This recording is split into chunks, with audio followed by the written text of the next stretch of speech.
दोस्तों नमस्ते।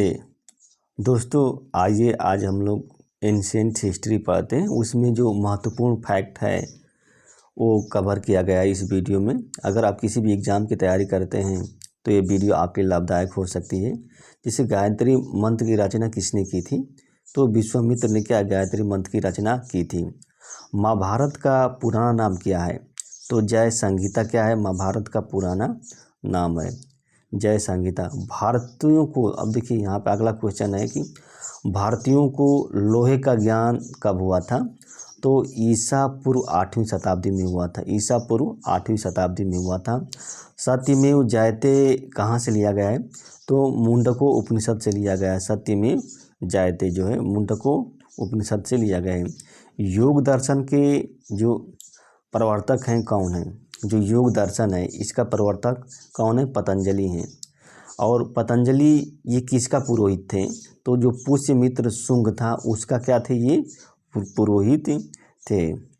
और जैन धर्म के संस्थापक एवं प्रथम तीर्थंकर कौन है? जैन धर्म के संस्थापक एवं प्रथम तीर्थंकर तो ऋषभ देव हैं। कौन है? ऋषभ देव हैं। और जैन धर्म के जो 24वें एवं अंतिम जो तीर्थंकर कौन है? तो महावीर स्वामी हैं। कौन? महावीर स्वामी हैं। प्रथम जैन संगति का आयोजन कहाँ किया गया था या कब? प्रथम जो जैन संगति है इसका आयोजन, देखिए इसका आयोजन पाटलिपुत्र में किया गया था और 300 ईसा पूर्व में किया गया था। इसके जो अध्यक्ष थे स्थूलभद्र थे। कौन? स्थूलभद्र इसके अध्यक्ष थे। और महावीर के प्रथम अनुयायी कौन बने थे? तो जो उनके जो दामाद थे जामिल, यही क्या महावीर के प्रथम अनुयायी बने थे। गौतम बुद्ध के बचपन का नाम क्या था? तो सिद्धार्थ था। गौतम बुद्ध के बचपन का नाम सिद्धार्थ था। गौतम बुद्ध के पुत्र का नाम क्या था? राहुल था। गौतम बुद्ध के पुत्र का नाम राहुल था। मौर्योत्तर युग में जैन धर्म का प्रसिद्ध केंद्र कौन था? जो मौर्योत्तर युग था उसमें जैन धर्म का जो प्रसिद्ध केंद्र था मथुरा था। मथुरा। और महावीर स्वामी की मृत्यु कहाँ पे हुई थी? कब हुई थी? तो जो पावापुरी में हुई थी। महावीर स्वामी की मृत्यु जो है राजगीर के बिहार में, बिहार के राजगीर में ये स्थित है। अब अगला क्वेश्चन देखते हैं। मगध महाजनपद की राजधानी, देखिए मगध महाजनपद की राजधानी कौन थी?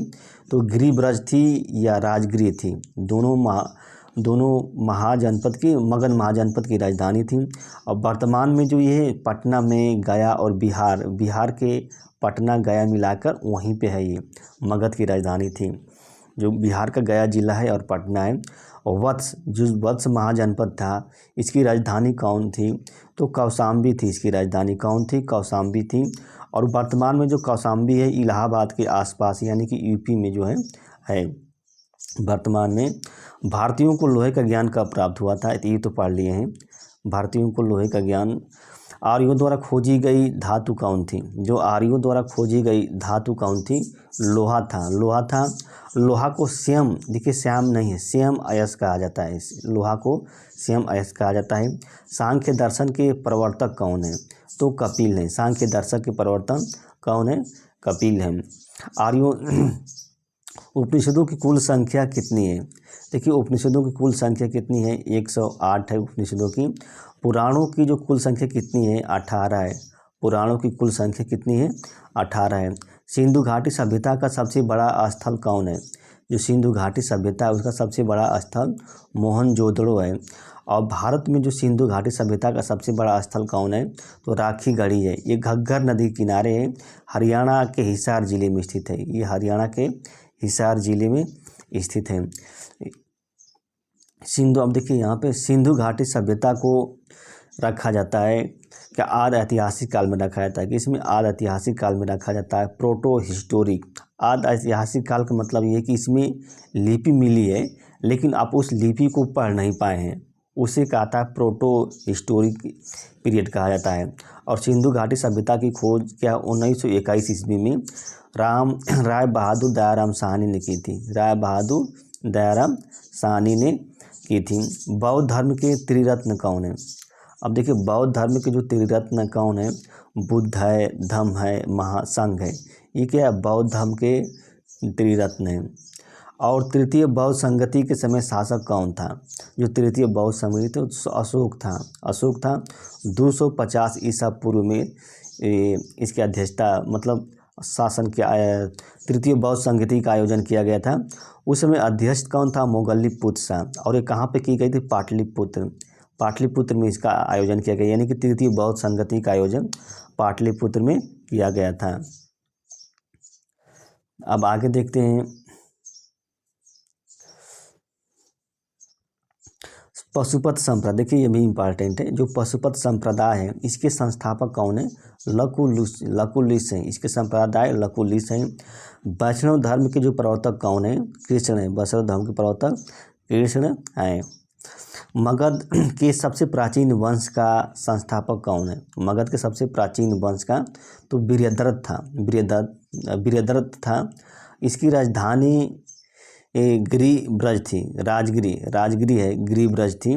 सिकंदर के पिता का क्या नाम था? तो फिलिप था। सिकंदर के पिता का नाम फिलिप था। सिकंदर का जो सेनापति था वो कौन था? जो सिकंदर का तो सेल्यूकस निकेटर था। Seleucus Nicator. सिकंदर को पंजाब के शासक पोरस के साथ युद्ध करना पड़ा था। पंजाब का शासक कौन था? पोरस था। इसी के साथ सिकंदर को युद्ध करना पड़ा और उस युद्ध का क्या नाम था? तो हाइडेस्पीज या झेलम या वितस्ता का युद्ध कहा जाता है। इस युद्ध को हाइडेस्पीज, झेलम या वितस्ता का युद्ध कहा जाता है। मौर्य वंश का संस्थापक कौन था? तो मौर्य वंश का जो संस्थापक था चंद्रगुप्त मौर्य था। 345 ईसा पूर्व में इसका जन्म हुआ था, चंद्रगुप्त मौर्य का, और यही मौर्य वंश का संस्थापक था। अर्थशास्त्र के रचनाकार कौन थे? तो चाणक्य थे। चाणक्य को क्या कौटिल्य भी कहा जाता है और विष्णुगुप्त भी कहा जाता है चाणक्य को। और अर्थशास्त्र की जो पुस्तक है इसका संबंध किससे है? राजनीति से। किससे? राजनीति से। अर्थशास्त्र पुस्तक की। चंद्रगुप्त मौर्य जो था किसका अनुयायी था? तो जैन धर्म का अनुयायी था। किसका? जैन धर्म। चंद्रगुप्त मौर्य ने 305 ईसा पूर्व में हराया था। किसको हराया था? तो सेल्यूकस निकेटर को हराया था, जो सिकंदर का सेनापति था। सेल्यूकस निकेटर को हराया था। बिंदुसार किसका अनुयायी था? देखिए बिंदुसार आजीवक संप्रदाय का अनुयायी था और चंद्रगुप्त मौर्य जो था जैन धर्म का अनुयायी था। बिंदुसार के दरबार में कौन राजदूत रहता था? तो डाइमेकस राजदूत रहता था। कौन? डाइमेकस राजदूत रहता था। बिंदुसार का उत्तराधिकारी कौन था? देखिए इंपॉर्टेंट है। बिंदुसार का उत्तराधिकारी कौन हुआ था? तो अशोक हुआ था। कौन? 269 ईसा पूर्व में अशोक क्या बिंदुसार का उत्तराधिकारी हुआ था। अशोक राजगद्दी पर बैठने के समय कहाँ का राज्यपाल था? तो अवंती का। अवंती जो कि उज्जैन को कहा जाता है। अवंती मध्य प्रदेश में स्थित है, वहाँ का वो राज्यपाल था। अशोक ने बौद्ध धर्म की जो दीक्षा थी वो किससे ली थी? तो उपगुप्त नामक एक बौद्ध भिक्षु था। उपगुप्त नामक, इसी से क्या उन्होंने बौद्ध धर्म की शिक्षा ली थी। अशोक ने अपने पुत्र एवं पुत्री को श्रीलंका में बौद्ध धर्म के प्रचार प्रसार करने के लिए भेजा था। वो पुत्र पुत्री कौन थे? तो महेंद्र क्या था? पुत्र था। और जो संघमित्रा थी अशोक की क्या थी? पुत्री थी। संघमित्रा। भारत में सर्वप्रथम शिलालेख का प्रचलन किसने किया था? शिलालेख का प्रचलन किसने किया था? अशोक ने ही किया था शिलालेख का प्रचलन। अशोक के शिलालेख में लिपि का प्रयोग किया गया था। कौन कौन लिपि थी? देखिए ब्राह्मी लिपि थी, एक खरोष्टी लिपि थी, एक ग्रीक लिपि थी और एक अरमाइक लिपि थी।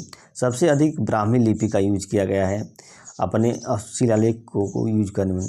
अशोक के जो शिलालेख हैं उनकी संख्या कितनी है? 14 है। उनकी संख्या 14 है। अशोक के शिलालेखों को पढ़ने में सबसे पहले सफलता किसने प्राप्त की थी? जेम्स प्रिंसेप ने प्राप्त की थी। किसने? जेम्स प्रिंसेप ने प्राप्त की थी। अशोक का सबसे लंबा अभिलेख कौन है? अशोक का सबसे लंबा अभिलेख क्या है? 7वां अभिलेख है। किस अभिलेख में भू राजस्व दर घटा दी गई थी? भू राजस्व दर मतलब रूमी देई का जो अभिलेख है उसी में क्या है? भू राजस्व दर घटा दी गई थी। शुंग वंश की स्थापना किसने की थी? शुंग वंश की स्थापना है पुष्यमित्र शुंग ने की थी। पुष्यमित्र शुंग ने भरहुत स्तूप का निर्माण किसने कराया था? तो पुष्यमित्र शुंग ने कराया था। पुष्यमित्र शुंग ने कराया था। सातवाहन वंश की स्थापना किसने की थी? जो सातवाहन वंश है इसकी स्थापना सिमुक ने की थी। सिमुक ने की थी। सर्वप्रथम ब्राह्मणों को भूमि अनुदान देने की जो प्रथा है इसकी शुरुआत किसने किया था? तो सातवाहन शासकों ने किया था। किसने? सातवाहन शासकों ने किया था। अजात शत्रु का उपनाम क्या है? जो अजात शत्रु है उसका उपनाम क्या है? कुणिक नाम है। उपनाम क्या है? कुणिक है। चंद्रगुप्त मौर्य के दरबार में रहता था, मतलब चंद्रगुप्त मौर्य के दरबार में रहता था, कौन रहता था? मेगास्थनीज रहता था, मेगास्थनीज। और यह किसका राजदूत था? जो सेल्यूकस निकेटर का क्या था? राजदूत था। ये सेल्यूकस निकेटर का राजदूत था मेगास्थनीज। मेगास्थनीज द्वारा लिखी गई पुस्तक का क्या नाम है? मेगास्थनीज द्वारा इंडिका है। कौन? इंडिका है उसकी पुस्तक का नाम। और चंद्रगुप्त मौर्य का जो उत्तराधिकारी कौन था? बिंदुसार था। बिंदुसार था चंद्रगुप्त मौर्य का उत्तराधिकारी। दोस्तों ये वीडियो अच्छी लगी तो लाइक कीजिएगा और हमारा चैनल को दोस्त सब्सक्राइब कीजिएगा। धन्यवाद, नमस्ते।